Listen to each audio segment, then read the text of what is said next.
날마다 일용할 영혼의 양식을 공급하는 일용할 양식 1월 24일 말씀. 저는 부산지구의 김우엽 간사입니다.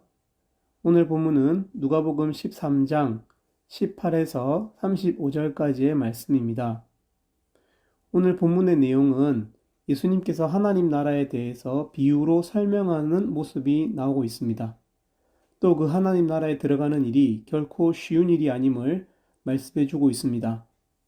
여기서 잠깐 줌아웃해서 숲을 보자면 오늘 본문의 말씀의 의도가 더 선명해집니다. 바로 앞 장인 12장의 마지막 부분에서는 지금이 마지막 때라고 말씀하고 있습니다. 이 마지막 때에는 늘 마음에 지금이 말세임을 기억하고 그에 합당하게 처신하고 살아가야 한다는 말을 하고 있습니다. 13장은 그때 마침이라는 말로 시작하고 있는데, 그러니까 성경의 저자는 13장의 사건이 12장의 내용과 연결지어져서 읽혀지기를 바라고 있습니다. 13장의 초반부 또 13장의 후반부에는 바리새인들이 나옵니다. 바리새인들의 특징은 다른 사람들의 잘못은 쉽게 정죄하면서 자기 자신의 잘못에 대해서는 무딘, 무감각한 그런 특징을 가진 사람들입니다. 예수님은 바로 이 마지막 때에 누구든지, 특히 좋은 신앙의 전통을 가진 바리새인들조차 각 개인이 회개하고 하나님께 마음을 돌이키고 살지 않으면 전부 망한다는 말씀을 하고 있습니다.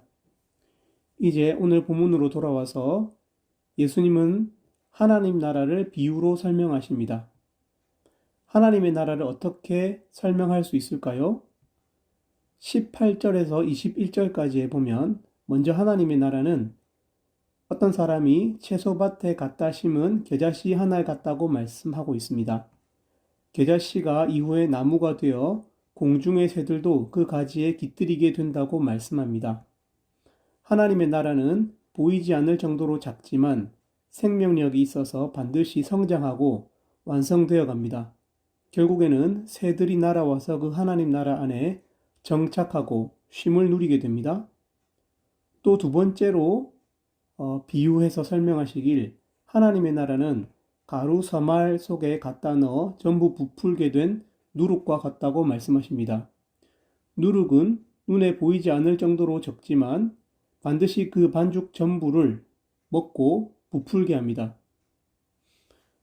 하나님의 나라는 이처럼 눈에 보이지 않을지라도 점점 확장되어 가고 완성되어 가고 있다고 말씀하고 있습니다. 하나님의 나라가 완성되어져 감을, 확장되고 그 끝을 향해서 달려감을 반복적으로 말씀해 주고 있습니다. 그만큼 이 일이 확실하다는 것입니다. 이미 시작된 하나님의 나라는 완성을 향해 가고 있습니다. 그리고 결국 그 하나님의 나라는 큰 나무와 같이 정착하기 좋은 곳이 될 것입니다.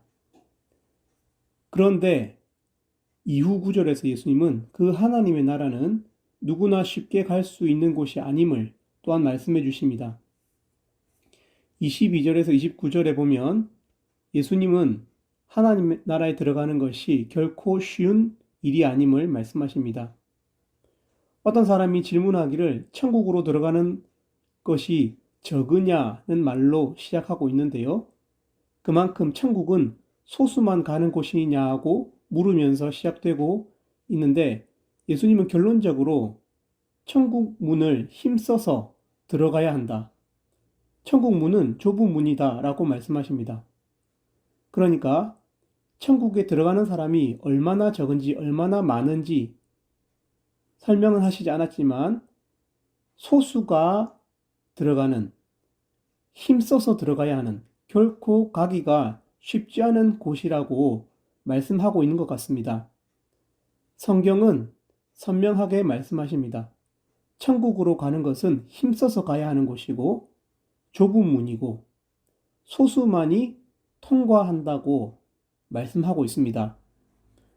그리고 그 문이 한번 닫힌 후에는 다시 들어갈 수 없는 곳이고 그곳에 들어가지 못하고 쫓겨난 사람들은 슬퍼하고 이를 갈 만큼 아주 가늠하기 힘들 정도로 아픈 일이 될 것이라고, 후회할 일이 될 것이라고 말씀하십니다. 우리가 앞에서 이 말씀의 이 말씀의 앞과 뒤 문맥을 살펴보았었는데요. 물론 이 말씀은 세상 모든 사람에게 주어진 말씀임이 분명합니다.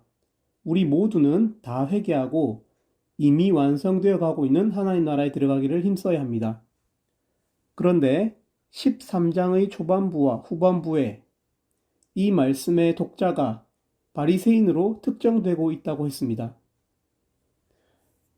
이 말씀은 특별히 바리새인들에게 먼저 주어지고 있는 말씀으로 보입니다. 바리새인들은 마음의 죄에 대한 아픔은 사라지고 하나님의 은혜에 대해서 무감각해진, 그러니까 무늬만 종교인들을 바로 바리새인들이라고 말합니다. 시간이 갈수록, 나이가 들수록 초심을 유지하는 일은 어렵습니다. 인간은 마치 나병 환자와 같아서 그 감각이 점점 무뎌지기는 쉽지만 새살이 돋아나기는 어렵습니다. 우리의 믿음 생활도 마찬가지입니다. 어느새 찬양의 기쁨도 없고 기도의 간절함도 잃고 살아가게 됩니다. 그래서 우리는 바리새인처럼 쉽게 다른 사람의 잘못은 지적하면서 자기 자신을 하나님 앞에 세우지 못하는 위선적인 사람들이 될 가능성이 큽니다. 오늘 본문인 누가복음 13장에 나오는 바리새인들을 보면서 우리가 남일 대하듯이, 다른 사람 보듯이 하면서 우리 자신을 그들의 무감각함에 대입하지 못하는 그 자체가 우리가 바로 이 본문에 등장하는 바리새인과 같은 사람들이라는 증거일 수도 있습니다. 우리는 죄에 무감각하고 은혜에 대해서 감사하는 마음이 없습니다. 하나님의 심판 앞에서 떳떳할 수 있는 의로운 인간은 없습니다. 또 하나님의 은혜가 필요 없을 만큼 그 내면이 부요한 사람도 없습니다. 이미 시작된 하나님 나라는 반드시 완성될 것입니다. 마치 겨자씨 한 알이 나무가 되듯이, 또 누룩이 가루 사마를 전부 부풀게 하듯이 반드시 하나님의 나라는 완성될 것입니다. 바리새인들이 회개하지 않으니까 하나님은 그 자리를 대신해서 동서남북 이방 땅으로부터 사람들을 불러 예수님의 은혜 아래 들어오게 하셨습니다. 하나님의 나라는 하나님께서 누구든지 쓰셔서 완성시켜 가고 계십니다. 우리가 무감각한 바리새인이 될 것인지, 아니면 천국 잔치 자리에 참여하는 사람들이 될 것인지, 우리가 바리새인들처럼 기회를 잃어버릴 것인지, 혹은 하나님 나라의 일원이 될지는 말씀 앞에서 말씀을 향한 우리 마음의 민감도가 결정하게 될 것입니다. 내가 바로 그 죄인임을 고백하고 하나님의 은혜 안으로 들어가야 합니다. 오늘 하루도 하나님의 은혜 아래 정착하고 쉼을 누리게 된 것에 대해서 감사하는 하루가 되기를 바랍니다.